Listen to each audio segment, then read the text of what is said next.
अस्सलाम वालेकुम जी। ये शारान फॉरेस्ट में इस वक्त हम खड़े हैं, कागान वैली में।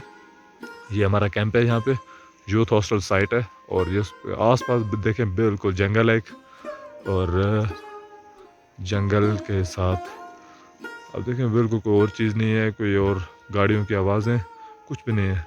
ये इनके हट्स बने हुए हैं, ये कुछ लोगों ने कैंप लगा रखे हैं। और ये पौधे हैं जहाँ से कुछ लोग निकल रहे हैं बाहर।